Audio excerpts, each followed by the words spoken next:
Sorry guys, my camera stopped recording again. And so I could feel inside this girl's soul, like she didn't have any hatred, but she was very angry. And in her soul she was saying, I don't want you talking to me. I don't want to be around you. I can't stand you. I just want to be like, I just want to be away from you. I want to get away from your presence. And I don't understand why they were experiencing all this. I just don't understand it. It didn't offend me. It just made me feel very uncomfortable because they were uncomfortable. It doesn't, to me, it never made any sense for why they were angry at me, right? I don't understand that. Like, they were the ones that were doing the wrong thing, but they were so furious with me whenever they would see me. And it would always happen like this. Every time they would see me, every time I would see them, and they would notice me, we were walking in each other's direction, the same things were coming out of their spirit. That I could hear them saying, I don't want to be around you. I can't stand you. I don't want to be around you. Ugh. It's like they wanted to say, I hate you, but those words never came out of them. They were close to hate, but they were not there. They did not hate me, but they were very close to it. They really, it's like they loathed. You spell L for Larry, O for open, A for apple, T for Thomas, H for house, E for Edward, D for door. They loathed my presence. They couldn't stand it. It was enough to make them want to throw up. That's how angry they were with me. They were very close to being hateful, but they were not. They didn't get there.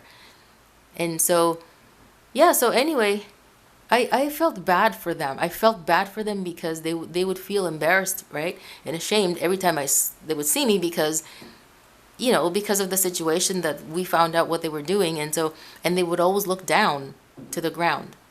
They would say all these angry things at me, and they would look down, but they would still feel ashamed and embarrassed, right?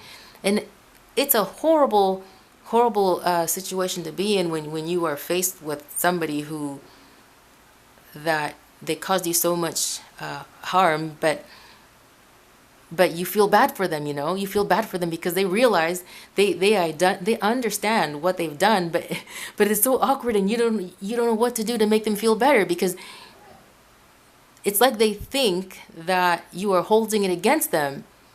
And I don't hold it against them. Not even when I found out that this person was lying to us, stealing from us. I didn't hold it against them. The forgiveness was always there. It was there as if though as if though she never committed anything against us. That I never held it against them. I walk around with forgiveness in my heart before sins take place. Before any offenses are committed against me, forgiveness is already in my heart. So that was never an issue. Forgiveness was never an issue. I just felt really bad for them because of the way they would feel every time they would see me. I wish that I could have disappeared so that they would, like, every time they saw me, I wish I could have disappeared so that they would not feel bad.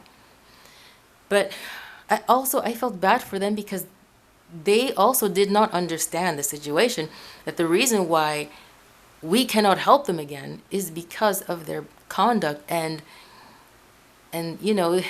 just because of their conduct, right? So yeah, it's terrible, guys. It's terrible. You try to help people, and then these crazy things happen, and then they feel so bad when they see you, and they don't know what to do, so they act like they're acting as if though an injustice has happened to them, even though they understand what they have done. They get angry at you because they know. They get angry at you because the help that they were so used to receiving has stopped. They think it's an injustice, but they still comprehend the harm that they have caused. That's why they can't look at you in your face when they pass by, when they pass you by. So anyway, it was terrible, guys. Every time I saw her, it was terrible. That awkwardness, it was terrible. So yeah. Anyway, so then we moved from that location 2 years ago and 5 months. 2 years and 5 months ago we moved. And we didn't really see them anymore at that point. We barely saw them by the time we left our other house. We barely saw them. And oh yeah, they moved also. They moved from the area, but I would still see them. They moved from like the house that they were living just around the corner from ours. They moved from there. Yeah, about a year. Was it a year? I think it was in 2017 that they moved from that house. So, yeah, so what I'm saying is, like, when it comes to, sorry guys, because whenever I talk, sometimes I want to talk about something and then I go into something else that has nothing to do with my topic. So, like, I guess the selective part is like, okay, this friend that we were helping, when they would come around, we would give them money for supposedly something that they were needing, like the transit or medication. And then, the money that, whatever money that they were earning from their living, they were, using it for things that was causing harm to their bodies. So they were always left with a lot less of their income that they were needing. They were mismanaging their money from that they were getting from their job to fund their drug habit, and then depending on others to supply what they were responsible for getting with their own money that they were earning. So they're very selective. They instead of choosing to make a decision for their life and get right with what they're doing, they choose to use their earnings on things that are destroying their lives, and then depending on others to fund whatever they're missing, like their food and their medication and their transit and all that. So they're selective. You understand? So they know what they're doing. It's just a matter of choice and will. Because there are a lot of drug addicts and alcoholics out there who have managed to stop this kind of, they're destroying their lives with these drugs and alcohol, get help, and then learn how to function again in a way where they're no longer being a harm to themselves or to others. But it's only a matter of what they want. Guys, you know what? When was it? I think it was last year or in 2017. I was watching a show here. It was local here in Toronto, and there was a nurse interviewing some drug addicts.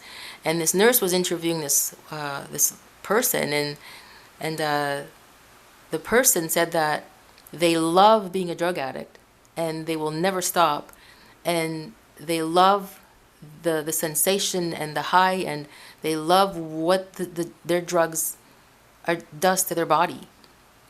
And the nurse that was interviewing this person asked the person, "Aren't you afraid that you're going to, you're going to die?" Because this person was, the person who was, the drug addict was an elderly person. And the nurse was just concerned and saying, "Aren't you afraid you might die, after so many years?" And the person said, the person who was taking the drug said, "No, I carry around with me, what's that thing called, guys?